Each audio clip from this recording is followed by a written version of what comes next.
Olá, tudo bem com você? Na aula de hoje vamos conversar sobre princípios teológicos que fundamentam os pequenos grupos.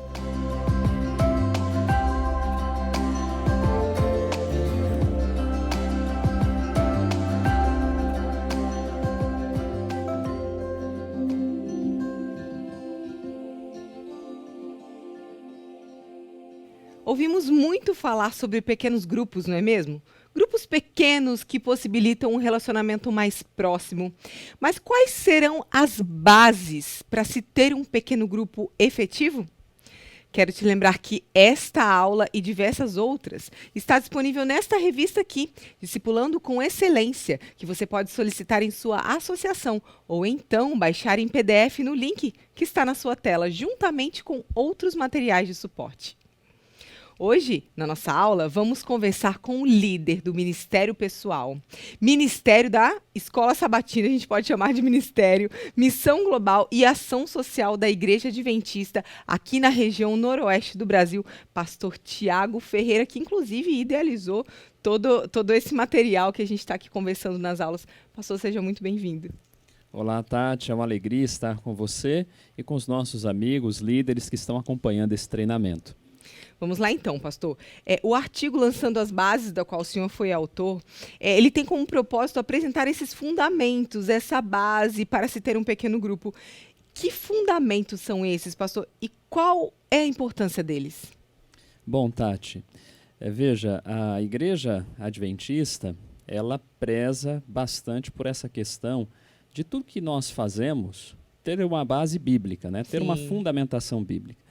Então, queridos amigos, quando a gente define uma estratégia na igreja, uma ação, inclusive ações missionárias, nós precisamos buscar qual é a fundamentação bíblica, teológica para isso. Por exemplo, quando nós vamos realizar o culto na igreja, o aspecto litúrgico, obviamente nós buscamos uma fundamentação bíblica para isso. Quando a gente define uma estratégia de missão, de discipulado, a gente busca uma fundamentação bíblica para isso, ou seja, tudo que nós fazemos na igreja tem uma fundamentação bíblica. O ministério de pequenos grupos não pode ser diferente. É claro que o ministério de pequenos grupos dá para a gente vários benefícios práticos, né? Através do pequeno grupo a gente consegue pastorear a igreja, a gente consegue desenvolver o discipulado, mobilizar a igreja para a missão. Então, essas são razões práticas para a gente realizar o ministério de PGs. Mas nós precisamos, antes de qualquer coisa, amparar esse ministério com os princípios da palavra de Deus. Tá certo? Então, é como se você estivesse construindo um prédio. Se você lança bons alicerces sólidos, com certeza esse prédio que você construiu vai se manter. Mas se você coloca ali alicerces frágeis, né, ou não existirem alicerces, certamente essa casa, esse prédio que você construiu vai ruir. Então, para que o ministério de pequenos grupos ele seja efetivo, ele precisa de um assim diz o Senhor. Ele precisa de princípios teológicos que nos garantam de que nós estamos indo no rumo certo. E nós encontramos, viu, Tati, diversos princípios teológicos na Bíblia, a gente vai mencionar alguns, a gente menciona na revista, nesse artigo, e é claro, tem esse aspecto mais prático, mas nós temos também artigos aqui que abordam esse aspecto prático, mas especificamente nesse artigo nós vamos buscar apresentar os princípios teológicos e também algumas declarações de Ellen White para a gente entender qual que era a compreensão de Ellen White a respeito dos pequenos grupos. Que bom, pastor. Pastor, no artigo, o senhor comenta que existe um princípio teológico para a vida em comunidade e que pode ser visto na própria natureza, esse Deus trino. Comente para a gente, explica para a gente um pouquinho melhor esse argumento.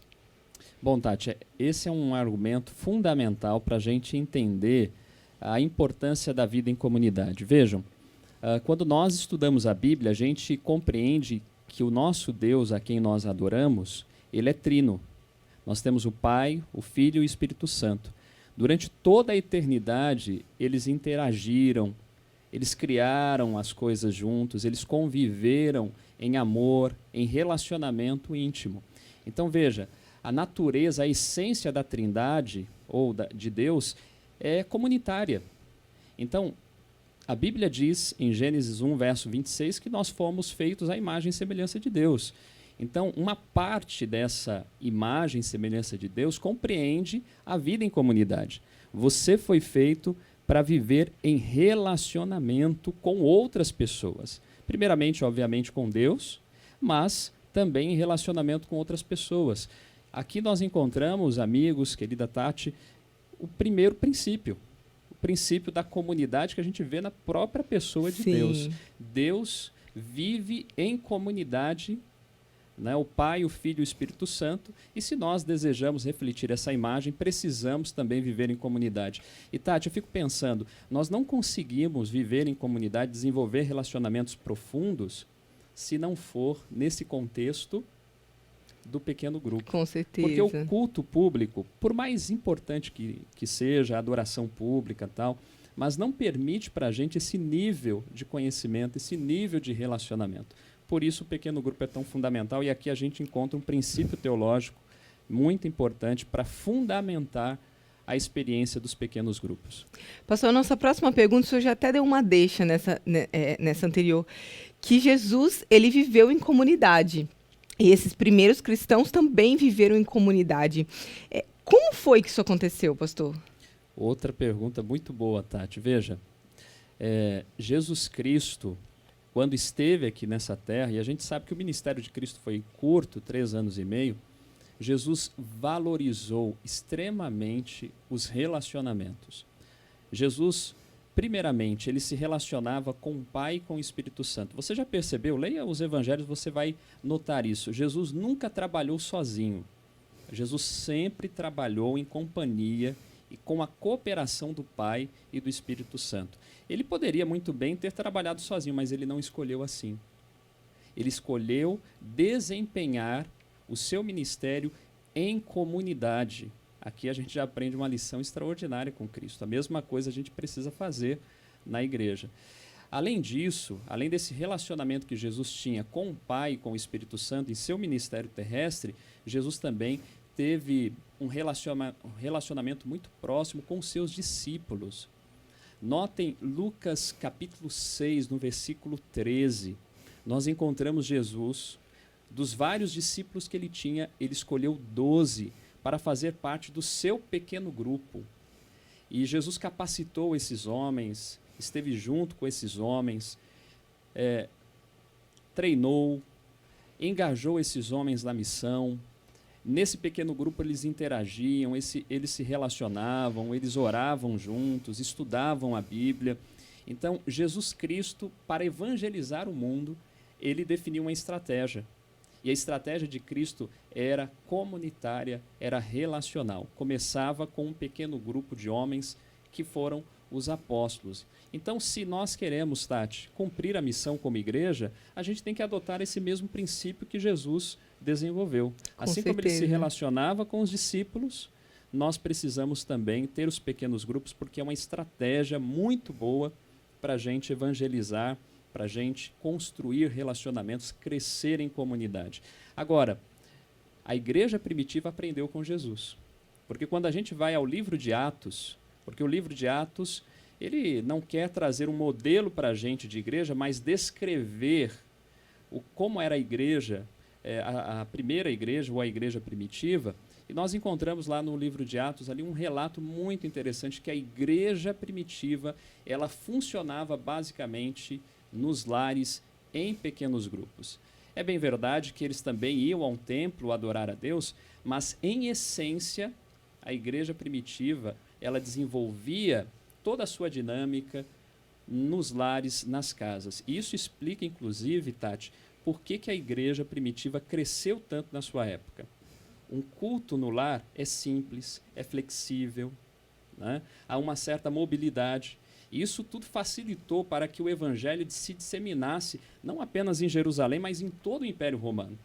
Por isso que a gente encontra diversos textos bíblicos falando sobre essas igrejas que funcionavam nos lares. Eu vou mencionar um para vocês aqui, apenas, Vocês vão ver no artigo vários outros textos, mas aqui em Atos, capítulo 2, versículo 46, nós lemos o seguinte: diariamente perseveravam unânimes no templo, partiam pão de casa em casa e tomavam as suas refeições com alegria e singeleza de coração. Olha só a dinâmica da adoração da igreja primitiva. Primeiro, adoravam nos templos, mas também partiam o pão, ou seja, tinham refeições nos lares. Então, a partir dessa dinâmica, Tati, no templo, adorando, mas também nas casas, a igreja primitiva cresceu, se expandiu e alcançou muitas pessoas. Então, eu creio que hoje a igreja precisa ter a mesma experiência. Vejam, o livro de Atos, a igreja do livro de Atos não é um modelo, mas nós podemos encontrar alguns princípios importantes para a gente colocar em prática os pequenos grupos hoje, que são fundamentais, como foi no passado, para o crescimento da igreja. Pastor, eu acho isso incrível, porque deixa aquela visão que é teórico e difícil para o prático, na minha casa, com os meus, achegando, né? Algo que Jesus fez, algo que a gente faz e trazendo para perto. E isso é importantíssimo, Tati. No lar, o programa é mais simples, é informal. Na igreja, a gente tem que estabelecer, por exemplo, um horário fixo, rígido, né? De começar, de terminar. Na igreja, a gente tem que estabelecer a programação de uma maneira mais rígida, né? Porque é o normal, ali o culto é público, né? Mas no pequeno grupo é diferente. Sim. No pequeno grupo é mais informal, embora tenha um tempo, né? A gente não tem que ter um tempo pequeno grupo. Vamos ter aulas sobre isso também aqui nas que próximas. Que vai tratar sobre essa situação, mas assim, tem que ser algo assim bem flexível. E essa simplicidade, essa flexibilidade faz com que o pequeno grupo ele seja eficaz e a gente acaba alcançando muitas pessoas para Cristo. Muito bom, pastor, essa naturalidade. Agora, pastor, a gente já teve aí vários princípios bíblicos, argumentos que fundamentam esses pequenos grupos. Tem mais alguma coisa que o senhor citou no artigo que pode contribuir para isso? Tem sim, Tati. Eu gostaria de, inclusive, ler a Bíblia aqui, em João capítulo 17, versículo 21. Nós encontramos aqui, queridos amigos, talvez o argumento mais fundamental para a gente praticar os pequenos grupos hoje. Jesus diz aqui em João 17, versículo 21, o seguinte: Jesus está orando ao Pai, só contextualizando aqui, João 17 é uma oração ao Pai.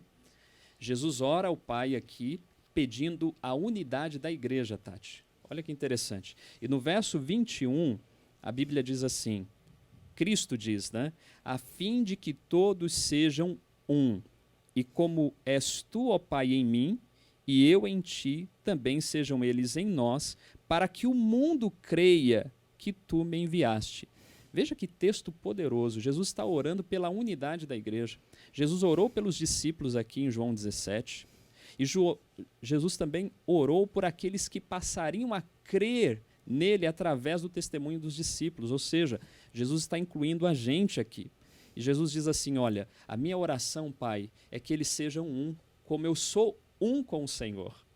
Ou seja, durante a eternidade, o Pai, o Filho e o Espírito Santo estiveram juntos.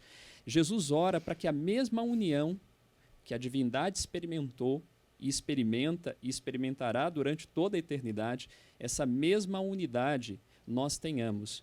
E, queridos amigos, não tem como a gente experimentar esse nível de comunidade, esse nível de relacionamento, se não for em pequenas comunidades. Por isso que eu faço esse apelo.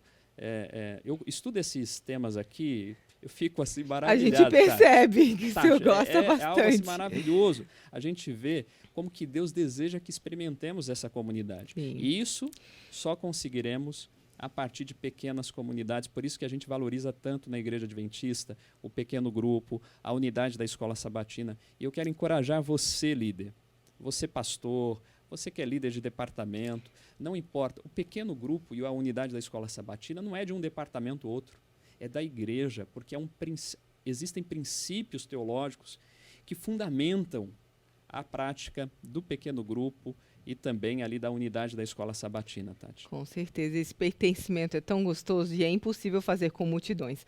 Mas, pastor, Aqui na Igreja Adventista, nós procuramos nortear nossas estratégias e tudo que fazemos na Bíblia, na Palavra de Deus e também na profetisa, né, Ellen White? O que Ellen White fala sobre os pequenos grupos, pastor? Olha, Ellen White, ela tem muitas declarações a respeito do pequeno grupo. Primeiramente, assim, Tati, queridos amigos, é importante a gente entender a origem de Ellen White, né? Na sua infância, ela participou da Igreja Metodista, e a Igreja Metodista, na época de Ellen White, praticava bastante reuniões em pequenos grupos, né?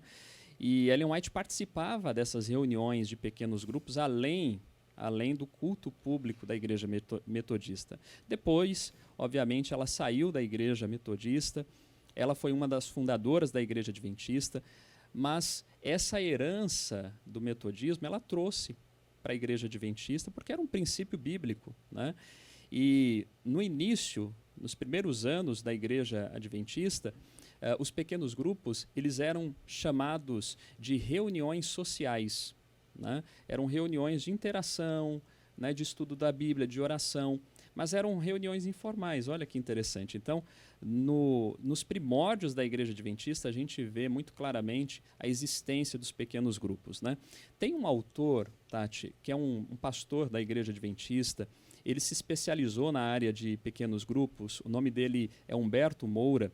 Ele fez uma tese, um estudo, uma tese doutoral, e ele estudou profundamente esse tema do pequeno grupo em Ellen White.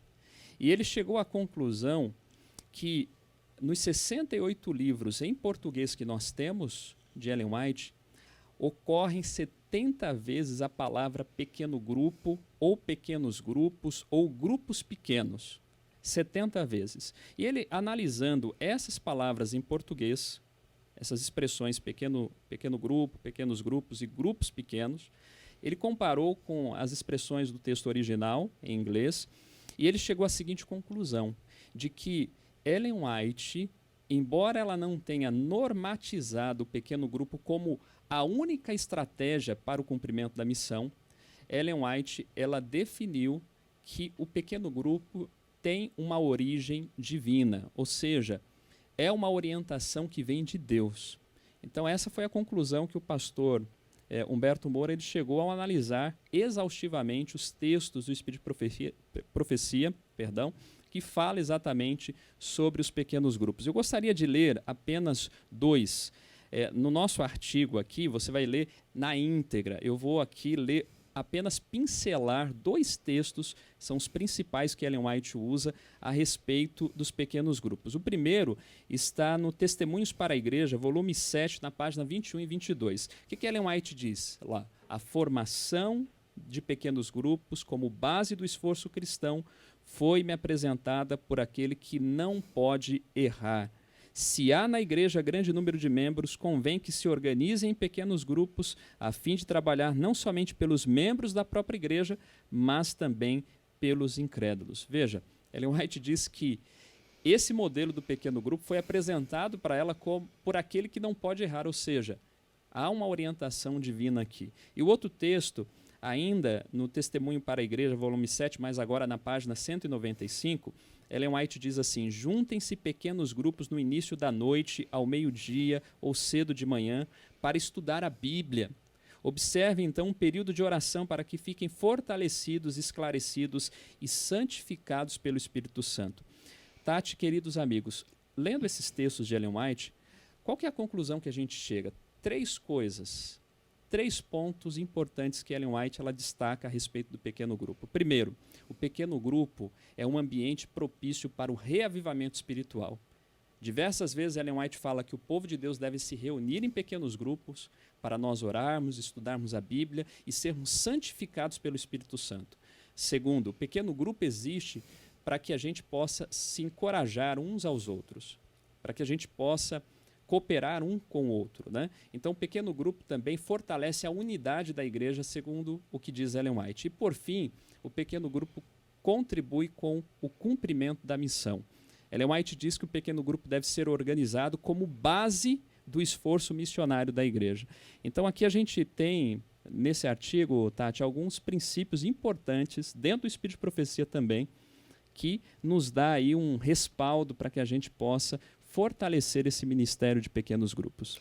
Acho que não ficou nenhuma dúvida, estamos todos convencidos de que o pequeno grupo é um método. Agora, eu acho que o mais importante é nos convertermos e, de fato, usarmos o pequeno grupo para o evangelho, para a missão.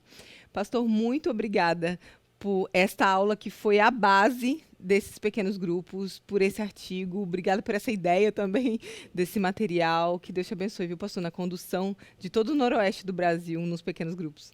Obrigado, Tati. Foi uma alegria estar com você aqui. Eu quero te lembrar que esta aula e diversas outras estão disponíveis no link abaixo, inclusive em formato podcast. Um abraço, até a próxima aula.